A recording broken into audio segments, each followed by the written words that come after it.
Terima kasih atas kesempatannya. Perkenalkan, nama saya Alvin Renal Laulata. Materi yang saya bahas itu pada mata kuliah pengantar Teknik Informatika, Program Studi Informatika, Universitas Kristen Indonesia Maluku. Materi yang akan saya bahas yaitu pada perangkat lunak atau software. Pada poin yang pertama, pengertian perangkat lunak atau software. Software adalah data yang diprogram, disimpan, dan diformat secara digital dengan fungsi tertentu. Perangkat ini sendiri tidak memiliki bentuk fisik. Anda bisa mengoperasikannya lewat perangkat komputer. Untuk membuatannya sendiri, perangkat ini memerlukan bahasa pemrograman yang ditulis oleh seorang pemrogram atau orang yang ahli akan bidang tersebut. Selanjutnya, perangkat tersebut dikomplikasikan memakai aplikasi kompiler agar dapat menjadi kode yang bisa dikenali oleh mesin hardware atau perangkat keras. Yang dimaksud hardware atau perangkat keras di sini adalah personal komputer. Pada poin yang berikut, fungsi software atau perangkat lunak komputer.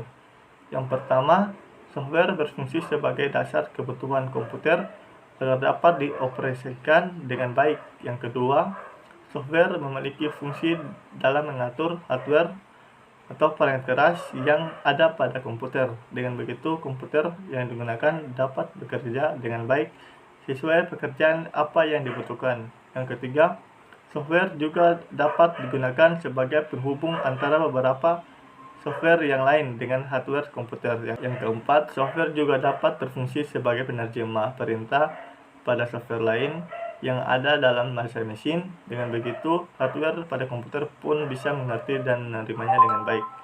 Yang kelima, selain itu, perangkat lunak komputer ini juga dapat Anda gunakan dalam mengidentifikasi sebuah program di dalam komputer. Pada poin yang berikut, contoh software. Yang pertama, Microsoft Office Word. Software yang satu ini bisa Anda gunakan untuk mengetik dan mengedit sebuah dokumen dalam tampilan kertas. Yang kedua, Microsoft Office PowerPoint. Software yang digunakan untuk membuat sebuah presentasi. Anda bisa menggunakannya untuk mengedit foto, membuat video, dan masih banyak lagi lainnya. Yang ketiga, Microsoft Excel. Tidak jauh berbeda dengan Microsoft Word. Perangkat ini digunakan untuk mengedit serta membuat sebuah dokumen dengan tampilan kolom. Yang keempat, Mozilla Firefox, sebuah software yang dapat Anda gunakan sebagai perambat web lintas platform bebas dengan sumber terbuka. Poin yang berikut, spesifikasi software untuk komputer. Yang pertama, sistem operasi untuk mesin server. Beberapa di antaranya seperti Sun Solaris, Microsoft Windows Server, FreeBSD, varian sistem operasi Linux untuk server misalnya Caldera, Debian, Mandrake, Red Hat, dan masih banyak lagi. Serta sistem operasi khusus server yang lain. Yang kedua, aplikasi yang menunjang layanan aplikasi jaringan komputer. Hal ini seperti web server, DNS server, database server, remote desktop, dan aplikasi penunjang jaringan komputer lainnya. Yang ketiga, aplikasi untuk mengelola lalu lintas jaringan. Di antaranya seperti routing atau proses pengiriman data atau informasi yang dilakukan dengan meneruskan paket data yang dikirim pada sebuah jaringan satu ke jaringan yang lain atau yang lainnya, seperti NMS atau Network Management System. NMS di sini berarti pemantau jaringan network yang berguna dalam mengawasi jaringan komputer. Berikut jenis perangkat lunak atau software. Di bawah ini ada beberapa jenis perangkat lunak, yaitu yang pertama, perangkat lunak aplikasi atau application software seperti pengolah kata, lembar tabel hitung, pemutar media, dan paket aplikasi perkantoran seperti OpenOffice.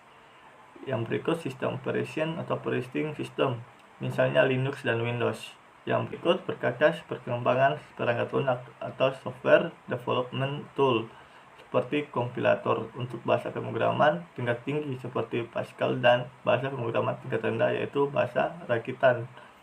Yang berikut, pengendali perangkat keras device driver, yaitu penghubung antara perangkat keras pembantu, dan komputer adalah software yang banyak digunakan di swalayan dan juga sekolah, yaitu penggunaan barcode scanner pada aplikasi database lainnya. Yang berikut perangkat lunak menetap atau perangkat lunak tegar atau firmware seperti yang dipasang dalam jam tangan digital dan mengendali jarak jauh.